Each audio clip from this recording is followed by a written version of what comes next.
এবার বাংলাদেশের লালমনিরহাট এয়ারবেসে এমন এক ঘটনা ঘটলো যা নিয়ে মোহাম্মদ ইউনূস সরকার ফের ভারত বিরোধিতায় মগ্ন হয়ে বাজারে নেমে গেলেন। কালকে বাংলাদেশে বিজেপির পক্ষ থেকে দাবি করা হয়েছে তারা লালমনিরহাট এয়ারবেসে এক ভারতীয় যুবককে গ্রেফতার করেছেন।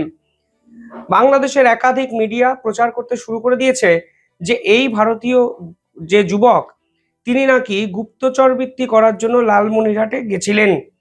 প্রসঙ্গত, এই লালমনিরহাটকে কেন্দ্র করে ভারত বাংলাদেশের রাজনীতি এবং ডিপ্লোম্যাসি শেষ এক বছর ধরে বিভিন্ন ইস্যুতে কিন্তু উত্তাল হয়েছে।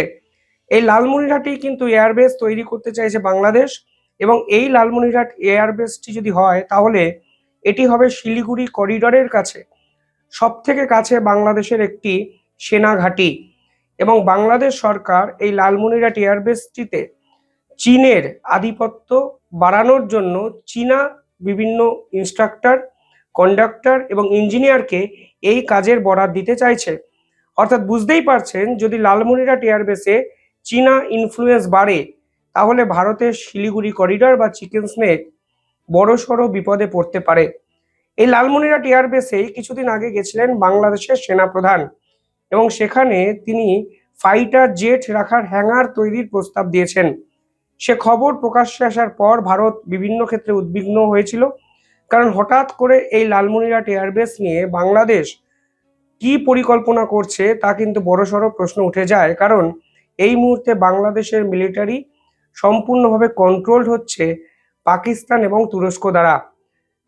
এই লালমনিরহাট এয়ারবেসে কিন্তু শেখ হাসিনা কখনোই মিলিটারি ঘাঁটি তৈরি করতে চাননি, তিনি একটি কলেজ তৈরি করতে চেয়েছিলেন এবং এই জন্যই এই জমিটি সেনাবাহিনীকে দেওয়া হয়েছিল।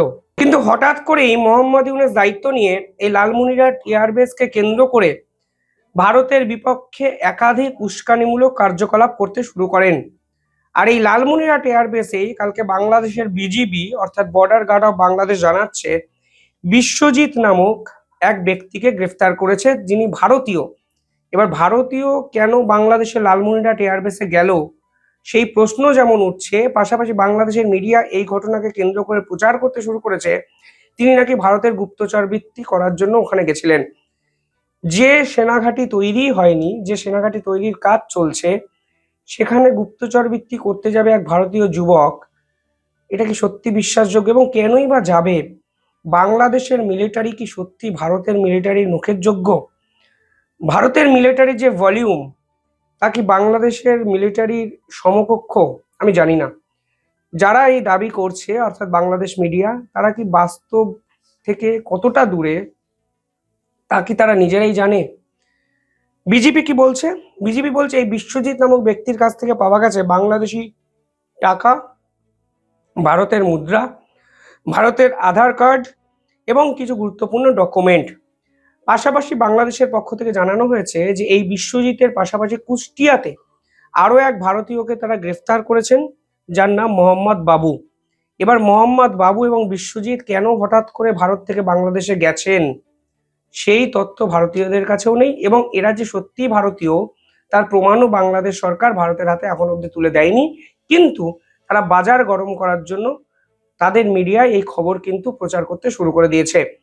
ভারতের মিডিয়াও এ বিষয়কে কভার করেছে, কিন্তু বাংলাদেশের মিডিয়া যেভাবে দাবি করছে যে এরা ভারতের গুপ্তচর, কেউ আবার এক স্টেপ এগিয়ে বলছেন ভারতের গোয়েন্দা সংস্থা রয়ের এজেন্ট, এর সমকক্ষ বা এই পার্টিকুলার বিষয়টার প্রমাণ করার কোনো নথি বাংলাদেশ সরকার অফিসিয়ালি কোথাও প্রেজেন্ট করেনি। কিন্তু এ বিষয়ে তারা বাজার গরম করছে অ্যাজ ইউজুয়াল। আরও ইম্পর্টেন্ট বিষয় হলো, কালকে বাংলাদেশের পক্ষ থেকে বলা হয়েছে চারগাঁও সীমান্তে তারা কিছু ডিটোনেটর উদ্ধার করেছে, এবং ডিটোনেটর উদ্ধার করার সঙ্গে সঙ্গে তারা বলে দিয়েছে এই ডিটোনেটরগুলো ভারতীয় ডিটোনেটর, এবং 24টি ইলেকট্রিক ডিটোনেটর কোথা থেকে এলো তারা পরীক্ষা নিরীক্ষা করছে। মানে হরে ধরে তারা প্রমাণ করতে চাইছে যে বাংলাদেশকে নিয়ে ভারত সারাদিন ভাবছে, বাংলাদেশে বিশাল কিছু করার পরিকল্পনা ভারত করছে, ভারতের গোয়েন্দারা সর্বক্ষণ বাংলাদেশের লালমনিরহাট এয়ারবেস কিংবা এই সীমান্তবর্তী এলাকা নিয়ে ব্যস্ত। এবং এখন বিজেপি এই বাংলাদেশি সরকারের যে পার্টিকুলার জিওপলিটিক্যাল গোল সেটাকে স্যাটিসফাই করার জন্য যাদেরকেই ধরছে ভারতীয় বলে দাগিয়ে দিচ্ছে। ভারতীয়দের কি এমনই অবস্থা হয়েছে যে বাংলাদেশে চোরাপথে যেতে হবে? কেনই বা যাবেন ভারতীয়রা? এই ঘটনার পরে বিএসএফ বাংলাদেশি ইস্যুতে কিন্তু আরো অ্যাগ্রেসিভ হয়ে গেছে।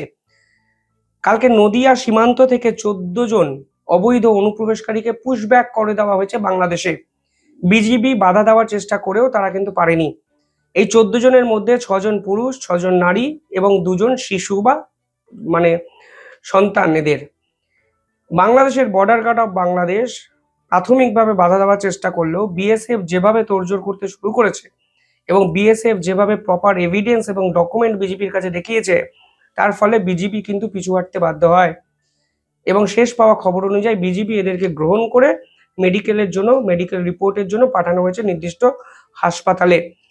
এবার বিজেপির হাতে যখন এই 14 জনকে পুশব্যাক করে দেওয়া হলো, তখন প্রপার ডকুমেন্ট, প্রপার তথ্য কিন্তু তুলে দেওয়া হয়েছে। কিন্তু আজকে যারা ভারতের গোয়েন্দাদের ধরেছি বলে বাজার গরম করছেন, ভারতীয় ডিটেনেটরকে তারা আইডেন্টিফাই করেছেন বলে মিডিয়া নিয়ে তোলপাড় ফেলে দিয়েছেন সারাদিন ধরে, তারা কি উইথ কোনো প্রপার ডকুমেন্ট ভারতের কাছে এই দাবি করেছেন? করেননি।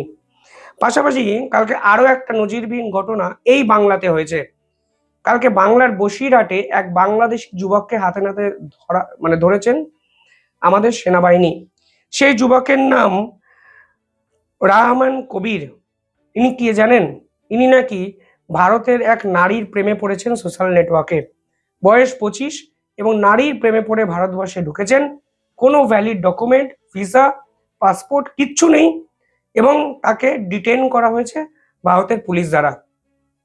ফলে প্রেমের টানে ভারতবর্ষে এলেন বটে, কিন্তু প্রেমিকার কাছে না গিয়ে তাকে যেতে হয়েছে জেলখানায়।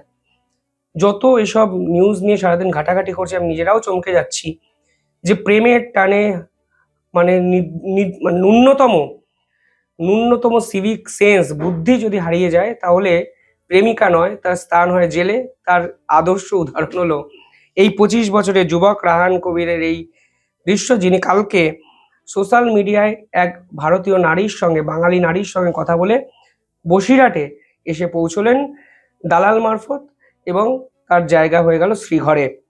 অর্থাৎ সব মিলিয়ে বাংলাদেশের পক্ষ থেকে যে দাবি বারংবার করা হচ্ছে, বিএসএফ এর অ্যাকশন কিন্তু প্রমাণ করে দিচ্ছে যে বিজিবি কোনো অবস্থাতেই বিএসএফ কে টপকানোর জায়গায় নেই এবং কোথাও না কোথাও আমার এই পুরো ঘটনা নিয়ে কোল্ড ওয়ার টাইপের কিছু জিনিস মনে পড়ে যাচ্ছে, যে ঠান্ডা লড়াই, কে এগিয়ে থাকবে।